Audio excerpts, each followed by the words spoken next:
Assalamualaikum warahmatullahi wabarakatuh. Saudaraku yang beriman dan dirahmati Allah.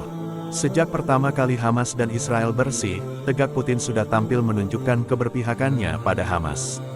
Berbagai upaya dilakukan oleh Presiden Rusia tersebut.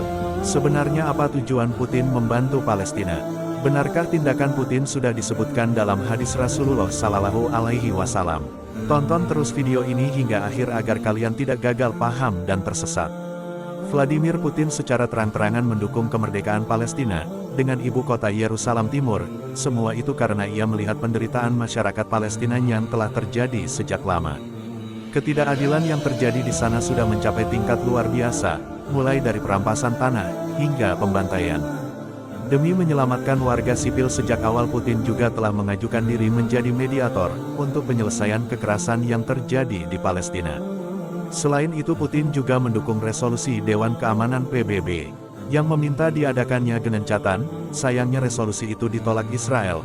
Pasukan negara Benyamin Netanyahu tetap menyerang Palestina tanpa ampun. Bukti keberpihakan terhadap Palestina juga diperlihatkan Putin, lewat dukungannya kepada Hamas. Baginya Hamas adalah kumpulan para pejuang yang sedang berusaha membebaskan rakyat Palestina dari kekejaman penjajahan Israel, makanya Putin tak pernah menganggap Hamas sebagai teroris, seperti yang selama ini Amerika Serikat, Israel, dan sejumlah negara Uni Eropa tuduhkan. Perwakilan Hamas bahkan diundang ke Moskow, untuk berunding dengan Rusia dan Iran. Pertemuan ketiganya pun membuat Israel geram.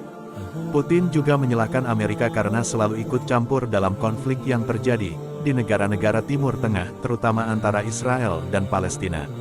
Amerika yang seharusnya menjadi juru damai malah menjadi pelindung Israel, yang telah melakukan kejahatan kemanusiaan, bahkan pelanggar hukum internasional.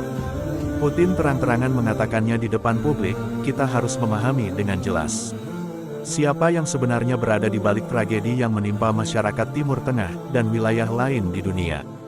Selain itu bukti dukungan Putin kepada Palestina juga dapat dilihat dari bantuan bahan pangan, yang dikirim ke sana berupa tepung, gula, beras, dan pasta. Dengan menggunakan pesawat angkut Il-76, sikap baik dan dukungan Rusia terhadap Palestina sebenarnya telah dilakukan sejak dulu, bahkan sejak era Uni Soviet. Putin menggambarkan semua bantuan yang Moskow berikan kepada Palestina adalah bagian dari tugas suci yang merasa punya kewajiban moral untuk membantu warga sipil yang ada di jalur Gaza. Ini adalah misi yang sangat penting bersifat kemanusiaan dan mulia. Kita perlu membantu orang-orang yang menderita akibat kejadian yang sedang berlangsung. Perlakuan baik Putin terhadap umat Muslim tak hanya berlaku bagi warga Palestina saja, tapi memang umat Muslim secara umum. Putin dikenal sebagai salah satu pemimpin yang ramah terhadap Islam.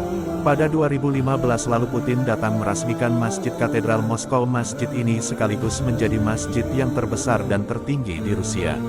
Nama masjidnya terdengar unik bagi kita yang terbiasa mendengar katedral yang merujuk pada gereja budaya masyarakat Kristen Ortodoks terbiasa menyebut gereja besar dengan katedral. Hal ini juga ternyata diterapkan untuk menamai masjid besar seperti Masjid Katedral Moskow ini. Setiap Idul Adha dan Idul Fitri ada kurang lebih 100.000 Muslim yang hadir. Masjid ini juga menjadi pusat organisasi-organisasi Islam yang ada di negeri beruang merah, selain Putin Presiden Turki Recep Tayyip Erdogan bersama Presiden Palestina Mahmud Abbas juga hadir dalam pada acara peresmian tersebut. Selain itu, Putin juga mengucapkan selamat Hari Raya Idul Fitri 1444 Hijriah. Bagi rakyatnya yang merayakan, Putin bahkan memberikan pujian kepada umat Muslim, karena mampu menunjukkan kasih sayang baik terhadap sesama Muslim maupun umat antar agama. Putin juga sekaligus menyampaikan rasa hormatnya bagi semua umat Muslim di seluruh dunia. Tak hanya berupa ucapan, tindakan Putin juga memperlihatkan sejauh mana penghargaannya terhadap Islam. Saat berkunjung ke Masjid Jumat di Derban, Dagestan pada Juli lalu, Putin menerima hadiah Al-Quran langsung dari Mekah. Terlihat dua tangan Putin memegang Al-Quran tersebut, bahkan memeluknya dengan erat. Fotonya pun langsung menuai respon positif, bahkan sampai dijadikan baliho dan dipasang di beberapa kota di Lebanon, karena penghormatannya terhadap Al-Quran sangat tinggi. Yang mengecam insiden pembakaran Al-Quran yang terjadi di Swedia di negara yang dipimpinnya. Tak menghormati Al-Quran adalah sebuah bentuk kejahatan. Al-Quran itu suci bagi umat Muslim, dan harus suci juga untuk orang lain. Selain itu Rusia juga pernah menjadi tuan rumah forum bernama Rusia Islamic World Group of Strategic Vision. Sebuah pertemuan yang bertujuan untuk membantu meningkatkan hubungan berbasis kepercayaan antara Moskow dan anggota Organisasi Kerjasama Islam atau OKI. Putin bahkan menganggap umat Islam adalah bagian yang tak terpisahkan dari Rusia saat menghadiri KTT Organization of the Islamic Conference di Malaysia tahun 2003. Putin menyebutkan posisi umat Islam di Rusia Muslim Rusia adalah bagian yang tak terpisahkan utuh dan aktif dari negara multietnis dan multidenominasi Rusia. Hubungan mesra antara Rusia dan Putin memunculkan asumsi bahwa Rusia adalah bangsa Rom yang awalnya membantu umat Islam. Tapi pada akhirnya mereka akan melakukan pengkhianatan dalam Al-Quran. Bangsa Rom disebut sebagai bangsa Romawi. Bangsa Romawi telah dikalahkan. Al-Quran Surah Ar-Rum ayat 1. Bangsa Romawi ini terkenal karena sejarah peradaban keilmuan ataupun peninggalan-peninggalannya. Bangsa Romawi yang dimaksud dalam ayat tersebut adalah Kerajaan Romawi Timur, yang pusatnya di Konstantinopel, bukan Kerajaan Romawi Barat yang pusatnya di Roma. Mereka sudah lama hancur. Bangsa Romawi disebut juga Bani Asfar dalam kitab Fathul Bari soal siapa sebenarnya bangsa Romawi.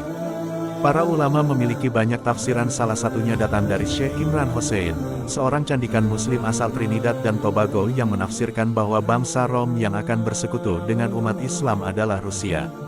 Mari kita lihat dari sisi sejarahnya. Rusia atau Rusia sendiri berasal dari kata Rus atau bangsa Skandinavia Timur. Bangsa Skandinavia juga dikenal sebagai bangsa parangan. Mereka adalah bangsa yang mendirikan kerajaan Kiev Rusia. Kerajaan ini pun menjadikan Kristen Ortodoks sebagai agama negara tahun 988 Masehi, semuanya karena dipengaruhi oleh Bizantium atau Romawi Timur. Perang antara bangsa Romawi dan umat Islam akan terjadi di akhir zaman sebelum kemunculan Dajjal. Saat itu bangsa Romawi menjadi bangsa dengan penduduk terbanyak di dunia. Mereka membawa pasukan sebanyak 960.000 orang untuk memerangi umat Muslim.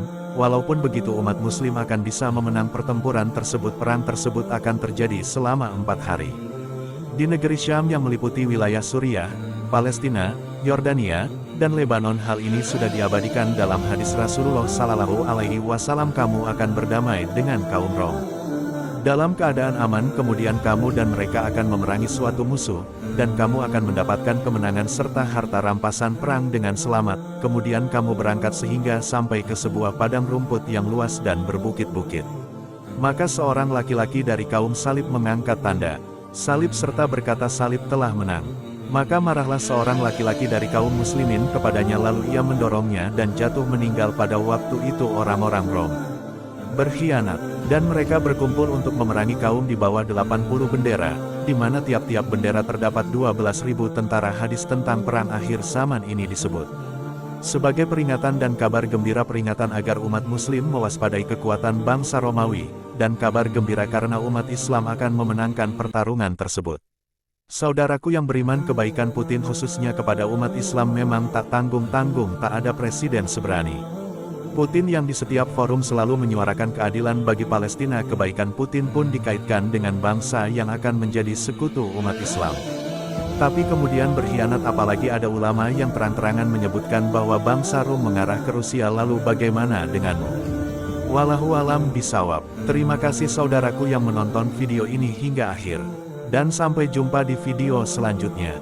Hamba Allah undur diri. Wassalamualaikum warahmatullahi wabarakatuh.